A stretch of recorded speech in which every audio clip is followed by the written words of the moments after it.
کہ حسامی وغیرہ کے اندر یہ جو لکھا ہوا ہے کہ خبر روایت عقیدے میں حجت نہیں، یہ باطل اصول ہے، اور متواتر حدیث چاہیے، یہ اصول باطل ہے، پھر آپ خبر روایت پیش کریں۔ دیکھیں یہ عجیب بات ہے نا کہ آپ اصول بھی مانیں، اصول مانیں اور پھر اس اصول کی پابندی بھی نہ کریں۔ اگر آپ جس اصول کو مانتے ہی نہیں، مان سکتے ہی نہیں، دیوبندی مسلک ہی ایسا ہے کہ آپ ان اصولوں کے پابند نہیں رہ سکتے، حنفی مسلک اور دیوبندی مسلک اور دیوبندی مسلک ہی ایسا ہے کہ آپ ان اصولوں کو مان نہیں سکتے، تو اصول کو ہی غلط کہہ دیجئے نا، اصول کو ہی غلط کہہ دیجئے۔ میں نے تو آپ کو آپ کے عالم کا قول پیش کر کے سنایا پہلی تقریروں میں کہ اللہ کے رسول کے علاوہ ہر ایک کی بات لی بھی جا سکتی ہے، چھوڑی بھی جا سکتی ہے۔ عبداللہ ناصر، شوقانی، ابن تیمیہ، ابن الجوزی، ان میں سے کوئی بھی رسول نہیں ہے، کسی کی بات چھوڑی جا سکتی ہے، لی بھی جا سکتی ہے، لیکن رسول اللہ صلی اللہ علیہ وسلم کی بات چھوڑی جا سکتی ہے کہ قرآن کی آیت چھوڑی جا سکتی ہے؟ میں نے 2 آیتیں قرآن کی پڑھی، قرآن کہتا ہے عالم الغیبی فلا یظہر، فلا کے کیا معنی ہوتے ہیں؟ لا الہ الا اللہ آپ کیا بولتے ہو تو اس کا مطلب کیا ہوتا ہے کہ اللہ ہے، اللہ کے علاوہ کوئی اور معبود ہے یا نہیں ہے؟ تو اللہ کہتا ہے فلا یظہر، ظاہر نہیں کرتا، الا من ارتضی من رسول، سوائے رسول کے۔ جب آپ الا اللہ بولتے ہیں، جب آپ کہتے ہیں کوئی معبود نہیں، عبادت کے لائق نہیں، جب آپ بولتے ہیں الا اللہ تو اس کا کیا مطلب ہوتا ہے؟ صرف اللہ، مگر اللہ، اللہ کے سوا کوئی نہیں۔ جب قرآن کہتا ہے الا من ارتضی من رسول، سوائے رسول کے، تو رسول کے بعد آپ اوروں کو بھی شامل کر سکتے ہیں۔ اگر آپ کہیں کہ عمر کو کیوں کیا، میں نے نہیں کیا، پیارے آقا نے کیا، میں آقا سے لڑ نہیں سکتا، میں آقا کی بات ماننے کا پابند، میں محمد رسول اللہ صلی اللہ علیہ وسلم کا فرمان ماننے والا، میرا تو یہ عقیدہ ہے فلا وربک لا یؤمنون حتی یحکموک فیما شجر بینہم ثم لا یجدوا فی انفسہم حرجا مما قضیت ویسلموا تسلیما۔ سورۃ النساء کی آیت کہ جو رب نبی کے فرمان کو، نبی کو فیصلہ کو نہ مانے، وہ کیا ہے، وہ مومن نہیں ہو سکتا ہرگز بھی، جب تک خود کے دل سے نبی کے فیصلے کو تسلیم نہ کر دے۔ قرآن کی آیت پڑھی حضرت، اللہ تعالیٰ بسم اللہ آیت پڑھی تھی، اس کو عام ذکر کیا تھا، آپ حضرات کے سامنے کیسے دھویں دار تقریر کی تھی لیوت کہ قرآن کون پڑھتا ہے؟ قرآن تم پڑھتے ہو، ہم پڑھتے ہیں، سب پڑھتے ہیں، ان صحابہ پڑھتے ہیں، کسی کو مطلع نہیں کیا مگر رسولوں کی تخصیص، اور انگلش کے الفاظ بھی کہے تھے۔ پھر اب اسی کے اندر کہا کہ حضرت عمر ابن خطاب رضی اللہ تعالیٰ خود ہی کہہ رہے ہیں، پھر پتہ نہیں کیسے کہنے لگے کہ مجھ سے سبقت لسانی ہو گئی، واللہ والی، یہ کیا مطلب سبقت لسانی؟ حضرت عمر رضی اللہ تعالیٰ عنہ کا ذکر آپ کی اس صحیح مسلم کے اندر موجود ہے، فإن عمر ابن خطاب منہم، پہلے اس کو عام کہہ رہے تھے، ما کان اللہ لیطلعکم علی الغیب، اور پھر حضرت عمر رضی اللہ تعالیٰ عنہ کی تخصیص کی، حضرت ہمارے کہنے پر کی، ہمارے کہنے پر جب ہم نے اس کو وہ کیا تو انہوں نے حضرت عمر رضی اللہ تعالیٰ عنہ کی تخصیص کی صحیح مسلم کے اندر، ورنہ آپ لوگوں کو کیا درس دے رہے تھے؟ آپ کو یہی سبق دے رہے ہیں، ما کان اللہ لیطلعکم علی الغیب ولکن اللہ یجتبی من رسلہ من یشاء، آپ کو یہ درس دے رہے تھے۔ اور پھر اس کے بعد حضرت عمر رضی اللہ تعالیٰ عنہ کی تخصیص خود اللہ کے رسول نے کی۔ اللہ کے رسول فرماتے، انہوں نے کہا کہ آیت عام ہے، اللہ کے رسول قرآن مجید کے اندر فرماتے ما یکون لی ان ابدلہ من تلقاء نفسی، مجھ میں یہ ہمت نہیں ہے کہ میں اللہ کے کلام کو اپنی طرف سے تبدیل کر دوں۔ اگر اللہ کا کلام عام تھا تو حضرت عمر رضی اللہ تعالیٰ عنہ کو اللہ کے رسول نے کیسے اس میں سے نکالا؟ خدا کے بندے، ابن حجر کی بات ہم نہ مانے، تیری بات مانے؟ ابن حجر عسقلانی رحمۃ اللہ علیہ فرماتے کہ اس کے اندر، رسول کے اندر، میں نے ابن حجر عسقلانی رحمۃ اللہ علیہ کا پہلے بھی اس آیت کو جو جواب ابن حجر نے دیا وہ آپ حضرات کے سامنے ذکر کیا تھا کہ ابن حجر نے فرمایا تھا کہ اس آیت میں رسول کے ساتھ ساتھ رسول کے پیروکار بھی داخل ہیں۔ پھر اس کے اندر دوسرا جواب ابن حجر عسقلانی رحمۃ اللہ علیہ دیتے ہیں، فتح الباری صفحہ نمبر 422 جلد نمبر 11، جن آیتوں سے معتزلہ استدلال کرتے ہیں، اس کا جواب دیتے ہوئے ابن حجر عسقلانی رحمۃ اللہ علیہ فرماتے الوصف المستثنى للرسول هنا ان كان فيما يتعلق بخصوص كونه رسولا فلا مشارکت لأحد من اتباعی فیہ، اگر رسول من حیث الرسول، رسول من حیث الرسول تو وہ علم خاص ہے رسول کے ساتھ، رسول من حیث الرسول اگر نہ ہو تو وہ علم رسول کے ساتھ خاص نہیں۔ خدا کے بندے، یہ بات جو ہے ابن حجر عسقلانی رحمۃ اللہ علیہ فتح الباری میں اس آیت کے جواب میں فرماتے صفحہ نمبر 422 کے اندر، یہ ابن حجر عسقلانی نے اس کے 2 جواب دیے۔ علامہ علوسی رحمۃ اللہ علیہ نے اس کا تیسرا جواب معتزلہ کے اوپر رد کرتے ہوئے فرمایا، آج ہمیں کیا معلوم تھا کہ معتزلہ اس صورت میں آئے گی، معتزلہ کے اوپر رد کرتے ہوئے اپنے علامہ علوسی رحمۃ اللہ علیہ نے فرمایا اگر آپ تخصیص کرتے ہو رسول کی اور یہ کہتے ہو کہ اللہ تبارک و تعالیٰ غیب کا علم صرف رسول کو دیتا ہے، یہ ہماری ہے بھائی، یہ تاج المکلل ہماری ہے، ہاں بھائی، اچھا اگر آپ یہ کہتے ہو کہ رسول کو علم دیتا ہے تو پھر تو نبی بھی اس سے خارج ہو گیا، نبی بھی خارج ہو گیا، اس لیے کہ نبی عام ہوتا ہے، رسول خاص ہوتا ہے۔ یہ فتاوی عثیمین اس کے اندر لکھا ہوا ہے کہ ہر رسول وہ نبی ہے لیکن ہر نبی رسول نہیں، صفحہ نمبر 42 کے اندر، صفحہ نمبر 42 کے اندر فرماتے ہر رسول نبی ہے لیکن ہر نبی رسول نہیں۔ تو جو حکم رسول کے لیے ثابت ہو وہ ضروری نہیں ہے کہ نبی کے لیے ثابت ہو جائے، جو حکم نبی کے لیے ثابت ہو وہ رسول کے لیے ثابت ہو۔ اب آپ نے تخصیص کر دی کہ اللہ تعالیٰ علم دیتے صرف رسول کو، تو آپ نے تو نبیوں کو بھی آؤٹ کر دیا، ہاں نبیوں کو بھی تو آپ نے خارج کر دیا، نبیوں کو بھی باہر کر دیا۔ علامہ آلوسی رحمۃ اللہ علیہ روح المانی تفسیر روح المانی جلد نمبر 15 کے اندر سورہ جن میں یہ جواب دیتے ہیں کہ معتزلہ اگر تمہارے اس عموم کو ہم تسلیم کر لیں تو پھر اس سے تو انبیاء کرام بھی خارج ہو جاتے ہیں، صحیح کہ نہیں؟ اور جو یہ کہے کہ انبیاء کرام کے اوپر وہی نہیں آتی، اللہ اکبر۔ میں نے پہلی دلیل حدیث پیش کی اتقوا فراست المؤمن، دوسری دلیل میں نے عبداللہ ابن عمر رضی اللہ تعالیٰ عنہ کی پیش کی، تیسری دلیل میں نے عبداللہ ابن عباس رضی اللہ تعالیٰ عنہ کی ترمذی شریف سے پیش کی۔ کہتے ہیں غریب ہے غریب ہے غریب ہے۔ میرے بھائی یہ سب چیزیں جو ہے یاد رکھو، اس کا ان تمام روایتوں کے مجموعے سے یہ بات اخذ ہوتی ہے کہ بعض علوم ایسے ہیں کہ اللہ تبارک و تعالیٰ اپنے خاص بندوں کو عطا کرتے ہیں، صحیح کہ نہیں؟ چوتھی دلیل میں نے یہ حدیث بیان کی جو وقت پورا ہونے کی وجہ سے میں بیان نہ کر سکا، من عاد لی ولیا فقد آذنتہ بالحرب۔ اس حدیث کے ذیل کے اندر یہ ابن حجر اسقلانی رحمۃ اللہ علیہ فتح الباری بخاری شریف کے جو شارح ہیں وہ فرماتے فیہ دلالت، میں نہیں کہہ رہا ہوں، ابن حجر اسقلانی رحمۃ اللہ علیہ فرماتے اس میں دلیل ہے علی جواز اطلاع الولی علی المغیبات، اس بات پر کہ اللہ تبارک و تعالیٰ اولیاء کرام کو غیب کی چیزوں پر مطلع کر دیتے ہیں، صفحہ نمبر 421 فتح الباری جلد نمبر 11، صحیح کہ نہیں؟ اب کیسے مطلع کر دیتے ہیں، کیسے مطلع؟ خود اہل حدیث عالم سے اس کا جواب پوچھتے ہیں کہ حضرت مطلع کیسے کرتے تھے، اس کے اوپر کون سا لفظ دلالت کرتا ہے؟ یا علامہ شوکانی رحمۃ اللہ علیہ فرماتے ہیں فَهُوَ مَأْخُوذٌ مِّن قَوْلِهِ سے كُنْتُ سَمْعُهُ الَّذِي يَسْمَعُ بِهِ وَبَصَرُهُ الَّذِي يَبْصُرُ بِهِ، فرماتے ہیں کہ اللہ کا یہ فرمان یہ اس بات کے اوپر دلیل ہے کہ اللہ تبارک و تعالیٰ اپنے بعض اولیاء کرام کو بعض غیب کی باتوں پر مطلع فرما دیتے ہیں۔ یہ کون کہہ رہا ہے؟ علامہ شوکانی کہہ رہا ہے قطر الولی صفحہ نمبر 403 کے اندر۔ تو میں نے حدیث کی تفسیر ابن حجر سے نقل کی اور قطر الولی علامہ شوکانی سے نقل کی۔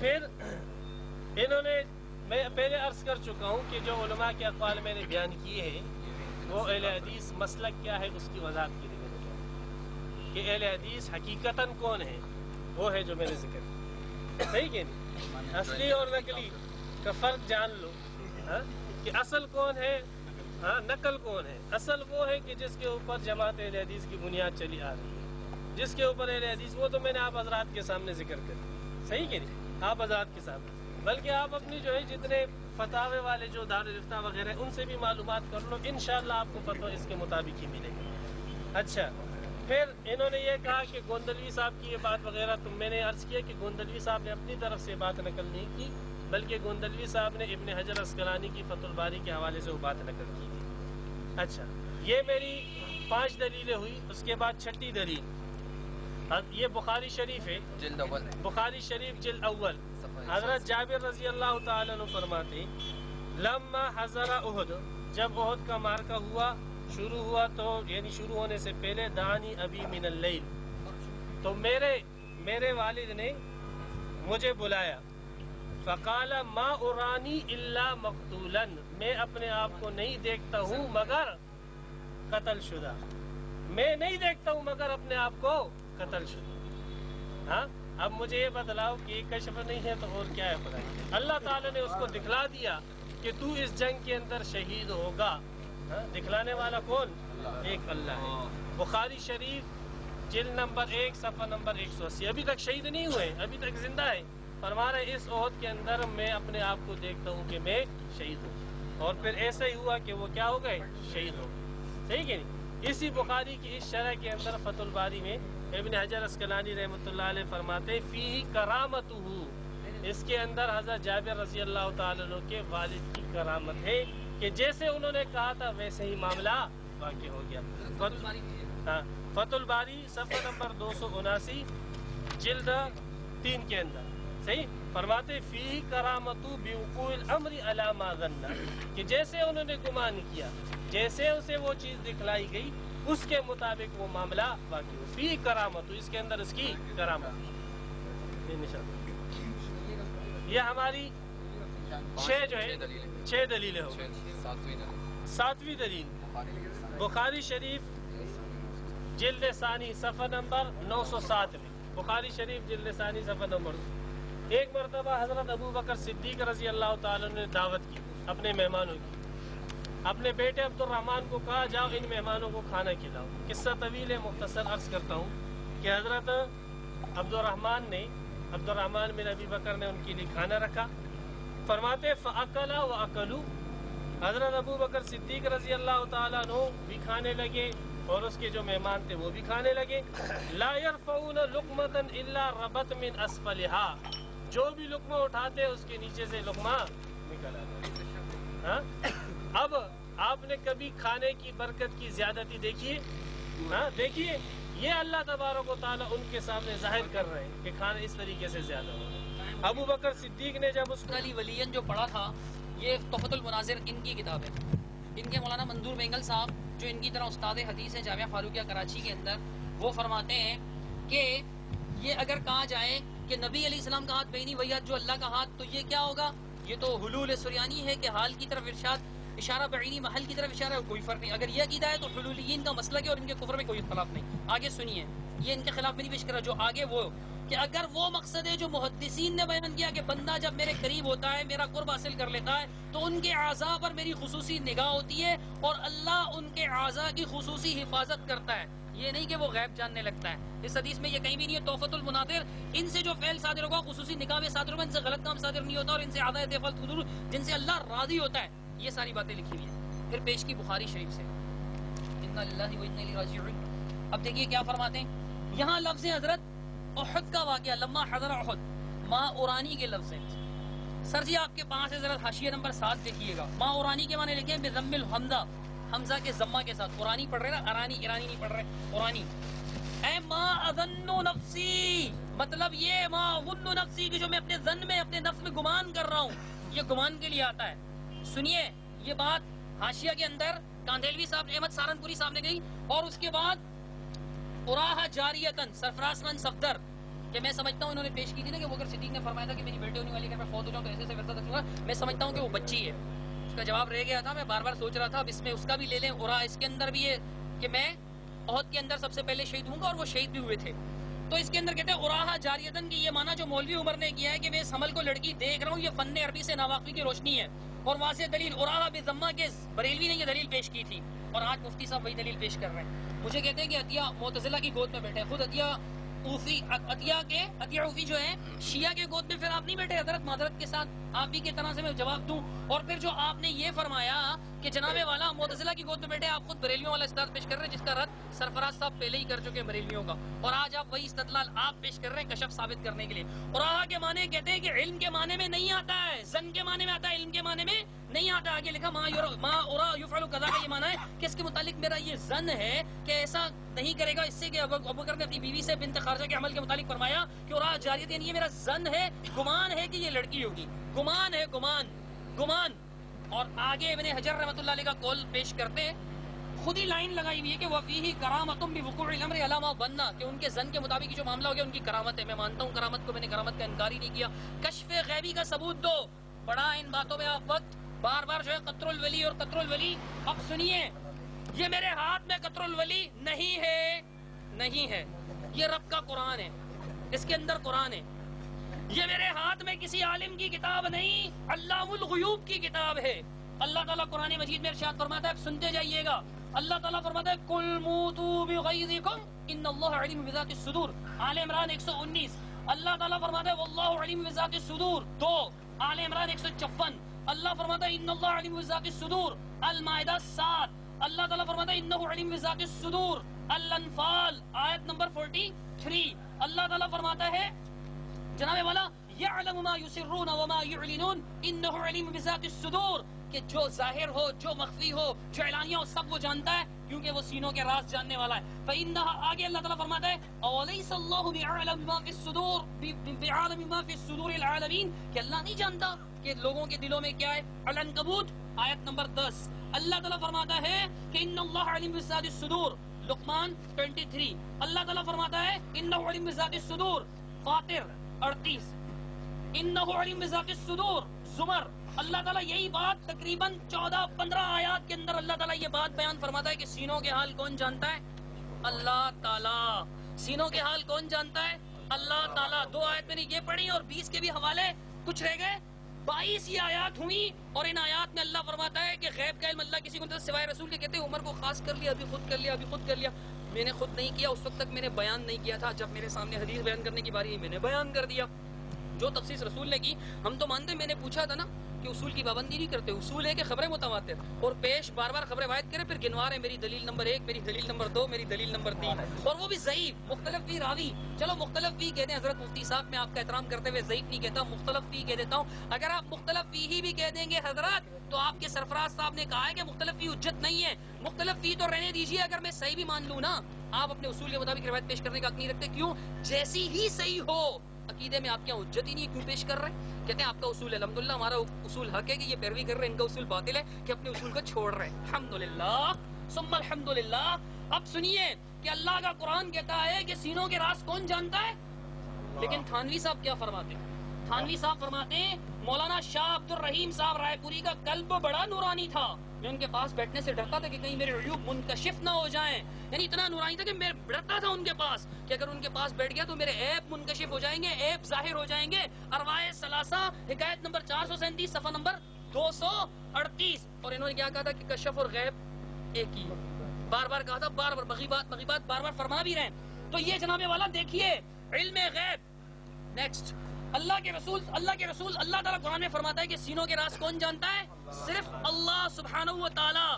اور حضرت صاحب کی کتاب تھانوی صاحب حکیم الامت، ان کے وہ کیا فرماتے ہیں کہ جناب کوئی اور بھی جانتا ہے. یہ کہتے ہیں فرمایا کاش آپ کو مولانا کے پاس تشریف لائے اور یہی فرمایا کہ کاش آپ کو باطنی علوم ہوتے. اس کو کیسے پتہ چلا؟ اس کو دیکھ کر کے باطنی علوم ہے اس کو. اللہ کے بندو اس کے بعد آپ دیکھیں کہتے ہیں کہ جناب والا علم غیب دیکھیے. کہتے ہیں حضرت مولانا، میں نے دیکھا معاملہ منکشف ہوا کہ مولانا نانوی ان ساتوں میں میری طرف میرٹھ میں متوجہ ہوئے تھے. وہ میرٹھ میں اور یہ دیوبند میں کتنا فاصلہ ہے؟ متوجہ ہوئے، اس کو پتا چل گیا. سینوں کے حال کا کیسے پتا چلا حضرت جی؟ سینوں کا حال صرف اللہ تعالیٰ جانتا ہے.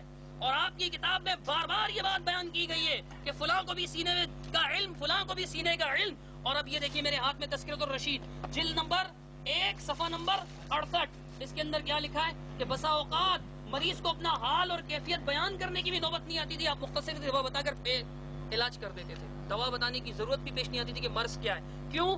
کہتے ہیں کہ اصل میں فی الحقیقت کتابی نہ تھا جس کی تحریر ہو. آپ نبازی نہیں تھی بلکہ کیا تھی؟ زیادہ روشن قلب کی نورانیت تھی. ایسی نورانیت مریض کو بتانا بھی نہیں پڑتا تھا کہ بیماری کیا ہے، خود ہی علاج ہو جاتا تھا. انہ علیم بذات الصدور.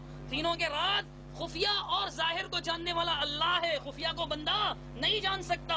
ایک منٹ، اللہ رب العالمین کی فرمان کے خلاف اب ان کی ایک اور سنیے. فرماتے ہیں کہ واردات غیبیہ قلب پر وارد ہوتے تھے.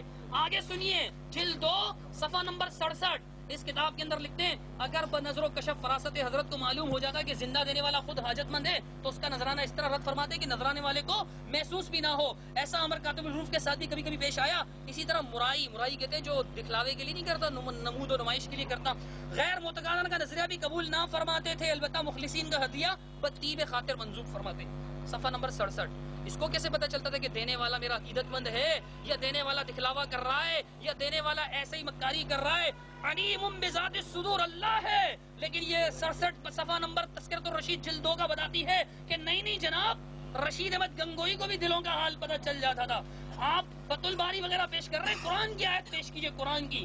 کہتے ہیں مولانا خلیل احمد سارونی کے بارے میں کہ معالج بن کر گنگوا پہنچا تو حضرت امام ربانی کو من اللہ معلوم ہوا کہ یہ تو سحر یعنی جادو کرنے والا ہے، کہ مرید اور شاگرد ہے، اس لیے اس کو واپس کر دیا. من اللہ، اللہ کی طرف سے. میں نے آیت پڑھی تھی کہ اللہ کیا فرماتا ہے، اللہ من ارتضی بالرسول. کہتے ہیں رسول اور نبی میں فرق ہے، تو نے تو نبیوں کو بھی خارج کر دیا. حضرت رسول اور نبی میں فرق یہ عقیدے کا مسئلہ ہے. کوئی ایک نص پیش کیجئے. چلیے ضعیف حدیث پیش کیجئے کہ رسول اور نبی میں فرق ہے، پیش کیجئے ضعیف حدیث. اب سوال العثیمین اور مسئلہ عقیدے کا اور بات سوال العثیمین رحمۃ اللہ علیہ ابھی کچھ عرصہ پہلے سعودی عرب کے مفتی اعظم سے رحمہ اللہ، اللہ ان پر رحم فرمائے، فوت ہو چکے. حوالہ ان کا 14ویں صدی کے عالم کا. قرآن کہاں ہے؟ کون سی آیت میں لکھا ہے کہ رسول اور نبی الگ ہوتے؟ کون سی حدیث میں لکھا ہے رسول اور نبی؟ انصاف دیوبندی بھائیوں، انصاف. رسول اور نبی میں فرق کہتے ہیں، اس نے تو نبیوں کو بھی خارج کر دیا. ایسے کوئی دلیل دو کہ رسول نبی الگ ہوتے ہیں، پھر کہو کہ نبی الگ رسول الگ. اور اس کے بعد جناب والا میں پڑھ رہا تھا صفحہ نمبر 75 سے کہ من اللہ معلوم ہو گیا. من اللہ کیسے معلوم ہوا؟ اللہ تو کہتا ہے میں رسول کے علاوہ کسی کو نہیں بناتا. اب سنیے صفحہ نمبر 78 کے اندر لکھا ہوا ہے کہ میرے ایک خدمت میں حاضر ہوئے، ان کے دل میں وسوسہ آیا کہ میرا یہ ٹھاٹ پاٹ امیر انداز امیر صاحب کو پسند نہیں آئی، رشید صاحب کو. میں نے جیب میں جب میں نے کہا حضرت بیعت کر لیجیے، میرے دل میں خیال آیا کہ تو امیرانہ ٹھاٹ پاٹ ہے. کہتے ہیں جیب میں کسی نے روپے دیے تھے نا، اس کو چھنکارا یوں، چھن چھن سکے تھے اس وقت روپے، چھنکار کر کہا دنیا دار آدمی سے کیا بیعت کرنے ہو، یعنی میرے دل کا راز پتہ چل گیا. میں نے کہا نہیں حضرت مجھے بیعت کر لیجیے. صفحہ نمبر 78. کتنے ہو گئے جناب والا؟ حوالے گنتے جائیے. اللہ فرماتا ہے انہ علیم بذات الصدور. اللہ کے بندوں میں کہتا ہوں اگر ایسا واقعہ کوئی بھی بیان کرے، وہ رشید احمد گنگوئی ہو، نذیر حسین ہو، وہ رشید احمد وہ اشرف علی تھانوی ہو، یا مولوی وحید الزماں ہو، وہ انڈیا کا کوئی مولوی ہو، ہمارا یا تمہارا نہیں چلے گی. اللہ تبارک و تعالیٰ کو آسمان زمین بلکہ پوری کائنات کے ذرے ذرے کا علم ہے. صحیح ہے نہیں؟ یہ کیا صرف سینوں کا علم؟ پوری ذرے ذرے کا علم صرف اللہ. لیکن اللہ وہ علم بندوں کو دیتا ہے نہیں دیتا ہے بھائی؟ ہاں، آپ کو علم جو اللہ تعالیٰ نے دیا، آسمان اوپر زمین نیچے، یہ ہے یہ ہے، یہ علم کس نے دیا ہے؟ ہاں، کس نے دیا ہے؟ ایک اللہ نے. اگر آپ یہ کہتے ہو یہ علم ہمیں خود حاصل ہوا، آپ کے کفر میں کوئی شک نہیں. صحیح کہ نہیں؟ جو علم ملتا ہے وہ اللہ تعالیٰ کی طرف سے ملتا ہے. جو علم اللہ تبارک و تعالیٰ آپ کو دے رہے ہیں کہ آپ ایک چیزوں کو دیکھتے ہو حواس کے ذریعے سے، اللہ تبارک و تعالیٰ اس قسم کا علم اپنے خاص بندوں کو دیتے ہیں کہ وہ دل کی بات کو جان جاتے ہیں. وہ ان کی کوئی ذاتی صفت نہیں ہوتی، کوئی خدائی صفت ان کے اندر نہیں ہوتی ہے. وہ اللہ تبارک